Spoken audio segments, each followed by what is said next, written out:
But our next presentation from Grace Ludwig points to something even more worrying, perhaps, and that is an existential threat to the entire species.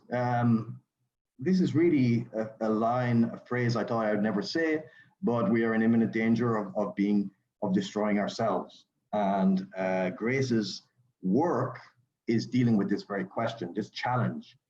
Two really big questions that Grace is dealing with. The first is, how did we get here? How we got here, some bad news for a lot of people. It'll be uncomfortable listening for many of you, for many of us. You know, patriarchal religious authoritarianism, you know, myopic economic systems that leave people behind, and individual culture of self-seeking materialism. These are really what Grace diagnoses as being a major problem. But Grace goes beyond that. She actually wants to explain how we can deal with this problem. What are possible solutions? Solutions that have their origins in yogic, dharmic cultures. And this is a topic that has been at the center of a lot of work, especially at Leona Merrimack University. Professor Chappell has been dealing with this for many years. The time for sounding alarms is over. The time for action is upon us. And Grace is going to take up this mantle now in her work. So over to you, Grace. Thank you so much, Dermot, for that introduction. Yeah, let me see. Everyone can hear me, I hope, and see.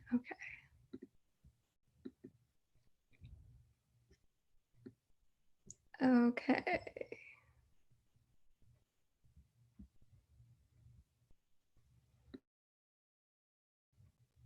Okay, thank you so much, everyone. So yeah, that's right. My name is and thank you for being here for my presentation and everyone's presentation and support. I'm going to get started. My presentation is called A Man-Made Disaster, a Yogic Response to the Environmental Crisis and its Religious, Political, and Economic Origins. A few months ago, before coronavirus abruptly halted everybody's regular activity, I was in a yoga class at my local YogaWorks studio here in LA, and I heard one of my teachers quote the following from the Isha Upanishad. Those who see all creatures in themselves and themselves in all creatures know no fear. Those who see all creatures in themselves and themselves in all creatures know no grief. How can the multiplicity of life delude the one who sees its unity? Now, you might be thinking to yourself, wow, what a lovely sentiment. And a year ago, I would have been thinking the same thing.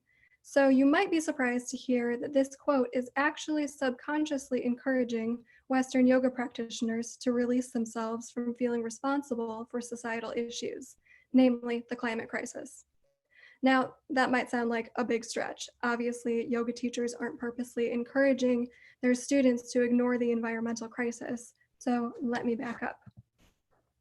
I don't need to go into detail about the devastating effects of human-induced climate change. Glaciers are melting, sea levels are rising, wildlife populations are going extinct at alarming rates, and it is clear that if this continues for any longer, Mother Nature is going to take matters into her own hands. The fact that I'm giving this presentation over Zoom because of the coronavirus is pretty clear evidence by itself that we've messed up. Now, coincidentally or not, the rise in greenhouse gas emissions has correlated with the rise in popularity of yoga in the West. And before conducting this research, I thought this was a really good sign. Yogis are all about peace and love, which means that they're probably the most likely ones at the forefront of the environmental activism. And all we need to do is get people to practice yoga and everything's going to be okay. But I was wrong. In fact, one study showed that yogis are actually less likely to contribute positively to the environmental crisis than non-yogis are. And I thought, how can this be? Surely if all yogis are practicing the same thing that I am, they must be as concerned with the environment as I am. But sadly, that's not the case. And the reason for this, along with the origins of the climate crisis as a whole, go all the way back to the beginning of Western culture as we know it. Over the course of this presentation, I will first outline the origins of the ecological crisis. Then I will discuss the framework that modern yoga operates under and why it's not currently being used as a tool for ecological change. And lastly, I will outline the ways in which yoga has the potential to contribute positively to the environment. In 1967, Lynn White Jr. published a controversial article in which he states that from the moment man named all the animals, thus establishing his dominance over them, as it is presented in the book of Genesis, humanity was on the path to environmental destruction. Though American politicians have tried really hard to separate church from state, we know that Western culture is based on Christian ideals. In the Bible, man is not created as another aspect of nature. God created man in his image with the introduction of Adam, and all other creations were for the purpose of serving man. Even the creation of Eve was an afterthought, intended to keep Adam company, and the role of women in society is further diminished when Eve eats the forbidden fruit and unleashes the wrath of God, which is ultimately the wrath of man. Because of this, Western culture's relationship with nature is that man is superior to nature, and all of nature exists for the purpose of serving man. And just in case this isn't clear, when I say man, I mean man, not all humans. It's never been man and nature, but rather man versus nature, which arguably could be equated to man versus nature and women. Now, even though patriarchal societies have existed long before Christianity, they were sustained and enforced through Western colonization, which ultimately placed Christian values onto the evolution of all other aspects of societal development, including science and technology.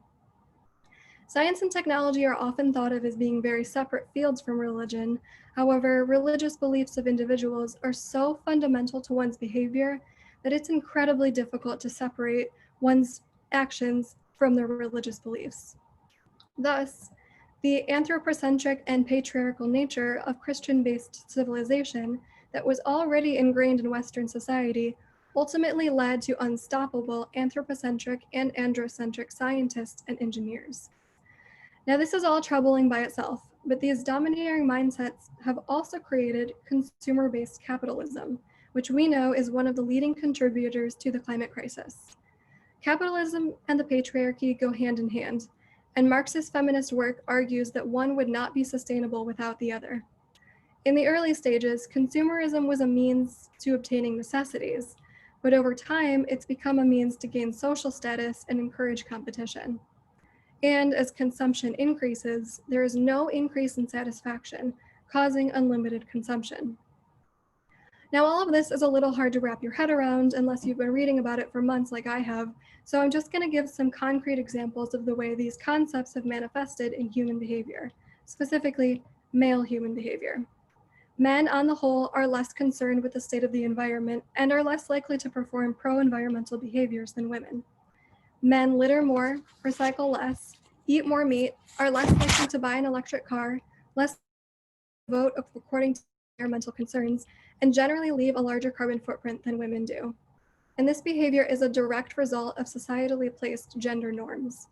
Under the patriarchy, women are not only expected to be more selfless, caring, empathetic, but they're taught to value and embody these traits. Men are taught the exact opposite.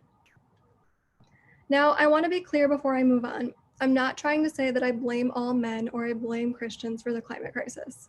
I know that nobody wanted this, and at its core, Christianity is just trying to spread the same messages that all religions attempt to spread. But at the same time, I do think it's important to recognize that there are fundamental flaws in the current Western system that have led to the creation of some pretty intense problems. And I don't think we can be expected to fix these problems without owning up to them. Now, it's also worth mentioning that I don't believe yoga is a cure-all system. So here is where that quote from the Upanishad that I read earlier comes in. That quote is just one of the many throughout the Upanishads that portray the teachings of oneness and interconnectedness, which is the idea that all beings are connected through the same source energy and that the action of each being affects all the rest. This is a central theme in many Eastern religions, but particularly within the Advaita Vedanta school of Hinduism that has become very prevalent in Western yogic teachings. Now, for those of you who aren't familiar with Advaita Vedanta, the main teaching is that all of life is actually an illusion, and in reality, we are all a part of God or Brahma.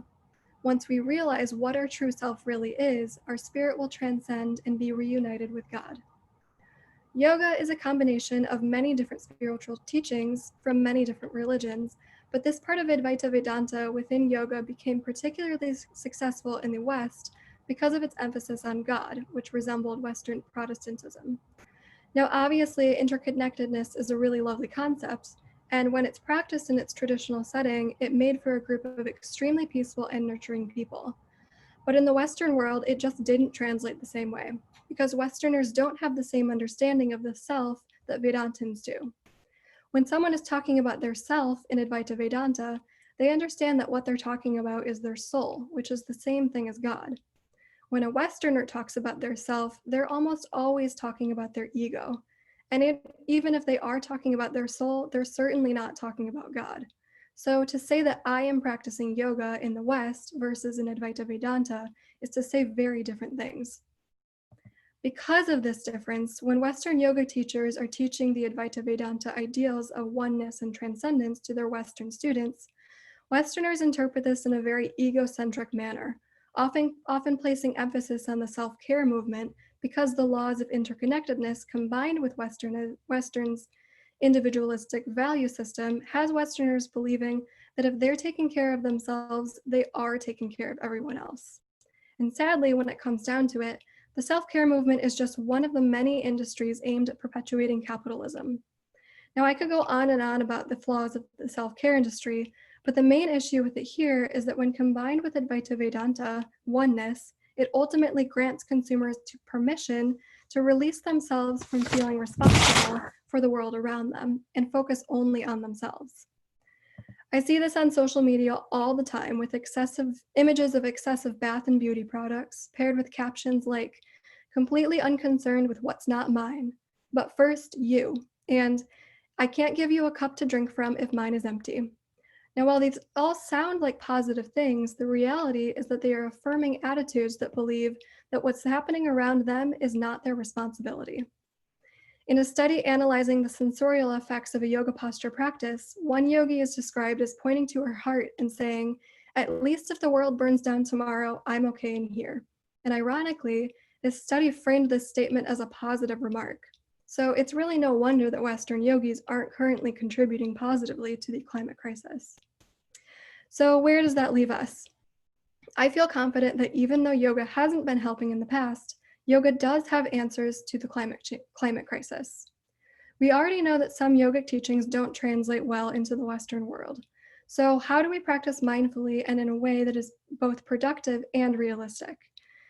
I feel pretty strongly that the single most important yogic practice that needs to be encouraged more in the Western world is ahimsa, or the yogic practice of nonviolence.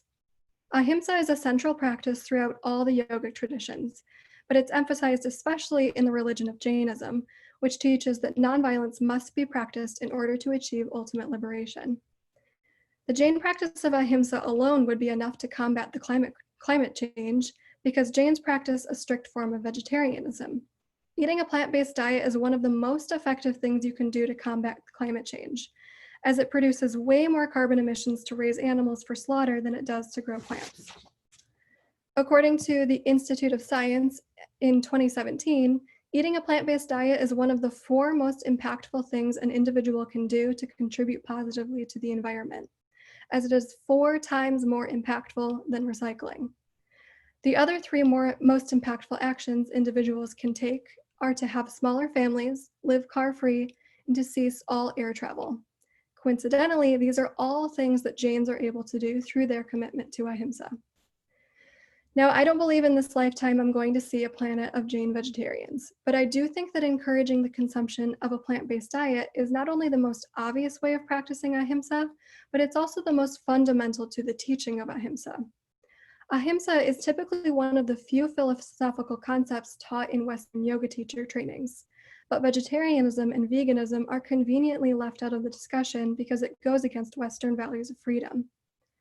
Jonathan Dickstein from the University of California, Santa Barbara makes a strong case for vegetarianism as a necessary part of practicing yoga in his analysis of Patanjali's Yoga Sutra. He says, Patanjali Yoga in no way sanctions harm to animals, and hence a dedicated Patanjali Yoga practitioner either adopts such a regimen immediately or is consistently striving to do so. While this doesn't prohibit yogis who are practicing another form of yoga from eating meat, It should be noted that the Yoga Sutra is by far the leading text on yoga in the Western world.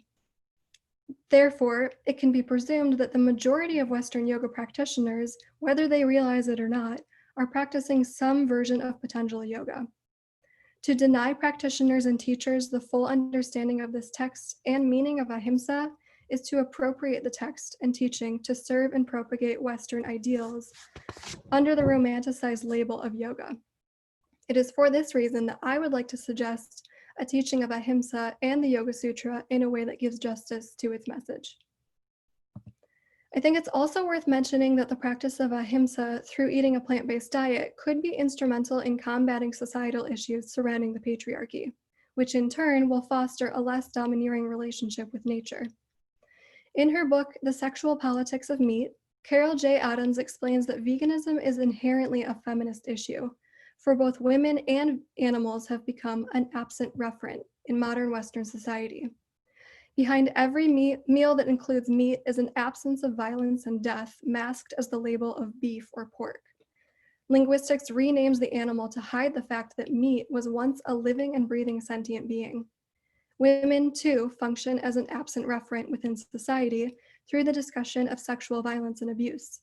As Adams says, women, whose body's actual rape is most often committed, become the absent referent when the language of sexual violence is used metaphorically. These terms recall women's experiences, but not women. Ceasing the consumption of meat, which is used as a metaphor for women at every meal, is an obvious way to combat this issue. Now, I know that eating meat is an incredibly emotionally charged topic for many people. So if going vegetarian isn't about to happen for you at the moment, there are some other yogic practices that can be very helpful in combating the climate crisis. The notions of anekantavada, aparigraha, and pratyahara are three other practices that I propose can be helpful. Anekantavada is the Jain teaching that there are an infinite number of valid worldviews, and this can help practitioners release their feelings of judgment and mockery toward vegetarians and vegans, and can also help release us from the Christian-based anthropocentric mindsets. Aparigraha, which is the yogic teaching of non-attachment, can help practitioners release their need for irresponsible consumption and excessive reproduction. And pratyahara, which is the yogic teaching to withdraw from the senses, can help practitioners not give in to the temptations of excessive consumption, which could include meat for those currently unwilling to go vegetarian. People say to me all the time that they would like to go vegetarian, but they just like bacon too much. But if you practiced withdrawing from the senses, you would be able to disengage from the taste and emotional experience that you associate with bacon, and this would be no problem. Now, it should be noted that while it is important to take responsibility for and take action to improve climate change, it does come with a caveat. All of these practices within the Western framework are extremely difficult and nearly impossible to practice an entirely waste-free and sustainable lifestyle as a modern global citizen. You can practice yoga, you can go vegan, you can live somewhere where you don't need a car, you can choose not to have children, and you can never travel by air again, and you're still likely not to be perfect due to infrastructure challenges. Now, that's not to say that all the yoga recommendations I've given aren't going to be impactful. Yoga and all of its teachings can be incredibly helpful in empowering individuals to make lifestyle changes that certainly will have a positive impact on the environment. But change needs to happen in all areas of society and on a greater scale too. Great change, by no surprise, requires great change. So I'll leave you with a quote from environmentalist Rachel Carson, who can undoubtedly be called an honorary yogi, and who I believe said it best.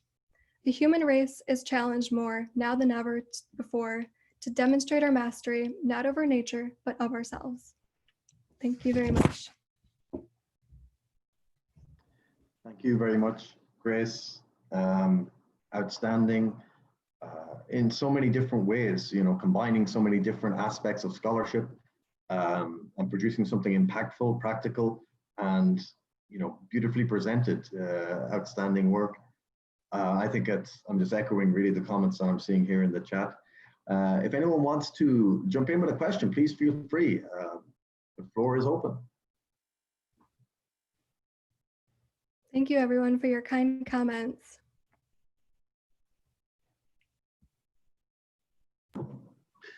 I'm wondering, Grace, if you could share maybe a little story about how your study of Jainism affected your worldview. Oh, sure. Yeah. I mean, it was life-changing to be immersed in that tradition, and really my inspiration for this project as a whole came from that experience. So I really have nothing but amazing things to say about that practice. And they're just doing so much everywhere we went. If we asked anybody about the practice of ahimsa within their tradition, they all said that the number one thing you can do is to go vegetarian. And they're very aware too of the environmental implications of what they're doing. And yeah, it's really amazing.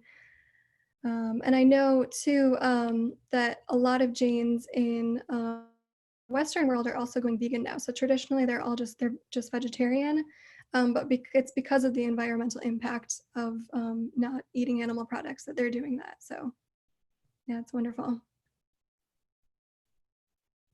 Yeah, we're seeing a lot of influence of Jainism in these presentations. I think because of the problems that we're facing, we cannot just take, like one of your slides mentioned, kind of equivocal language and little bits and pieces of change here and there. The wholesale change is needed. I was reading today, one bunch of scientists, as a lot of us suspected, have uncovered that the rate of climate change is far faster than we ever imagined. So the news is not good. But Grace giving us an option to see, how we can move together through this. And perhaps this will be something from coronavirus, from what we have learned from that, is that we must stay together and work together and access our common humanity. Mm-hmm. And also, not just humanity. I don't want to be speciesist either. I mean, we need to also include animals in this. Yeah, Peter Singer, the great philosopher, a great Australian philosopher, has talked about this for many years, the need to actually see animals and plants as sentient beings. So, this is probably one of our few hopeful threads to get through this, is to actually take some time with our animal and plant friends. Absolutely. Everybody is delighted. I'm so happy to see the wonderful response to this. It took a lot of courage and a lot of work. So congratulations, Grace. One last call for questions. Anyone want to jump in with a comment or a question? A couple, it looks like they want to know what I'm going to do with this after. Yes. Yes, please.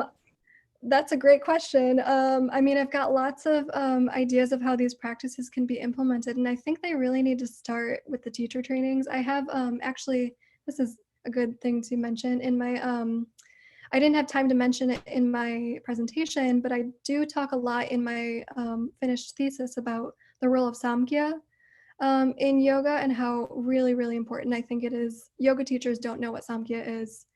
And I think it's so important that they get more information on that, specifically with the Yoga Sutra.